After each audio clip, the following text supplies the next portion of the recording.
Good evening, everyone, and welcome back to the Wine Investigators. As 2020 winds down and we look towards a new year, hopefully a happier year for all of us, we find ourselves in the conundrum of wanting to do something special for New Year's Eve, perhaps with those we live with, perhaps with just a few select friends. We want to make it special, and of course, Holiday Bubbly will always bring that note of cheer, but another way to make things special for a small group is a beautiful cheese presentation. So we're going to have a look here at our cheese board. And starting with the cheese that is closest to the camera, we have our Cabot Seriously Sharp Cheddar, which I use almost as an everyday cheese, but it's great quality. And you generally want a couple of harder cheeses to kind of round out your cheese board.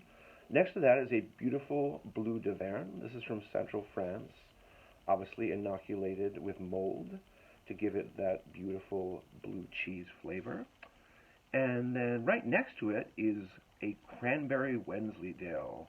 If you are a fan of Wallace and Gromit, you no doubt have noticed that Wensleydale comes up a lot. And it is a absolutely fantastic classic cheese. And then on our very top, we have our Thomasville Tome. This is from Georgia. Cow's milk, it's also, a little bit harder and sharper, like our cheddar. And then on our very top, we have our Isigny Saint Mere Brie. Generally speaking, when you put together a cheese board, you want to have a variety of milks. In this case, I have bent the rules and have only cow cheeses, which is okay. No one will come and shoot you. We did have some very nice goat's milk cheese in the house last night, but that is no longer the case because I don't just like to talk about cheese, I like to eat it. So basically, when you're putting your cheese board together, it doesn't have to be a diversity of milks, but that's a lot of fun. It can be all cow, as in this case. But you want to do a variety of textures. So we have our cheddar and our Thomasville Tome, and that's going to be, it's a harder cheese. And you could go all the way up to like a Parmigiano Reggiano, although that doesn't go so well with crackers because it's hard, it's quite hard. Otherwise, you want to have a nice creamy cheese. I love brie, I always have. Camembert, of course, would be beautiful as well. Saint Andre. Our Wensleydale, to me, is kind of our funky cheese. It's it's got the cranberries in there and sort of mid-weight in texture. And then, of course, a blue cheese is always a welcome addition to any cheese tray.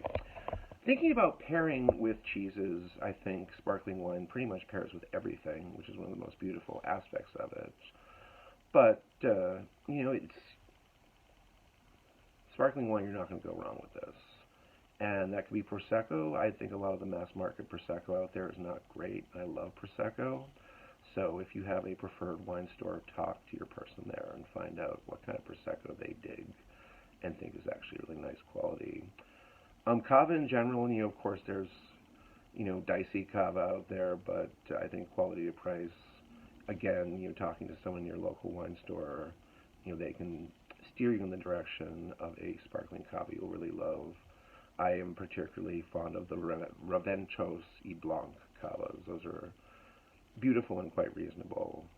You could even get a Magnum.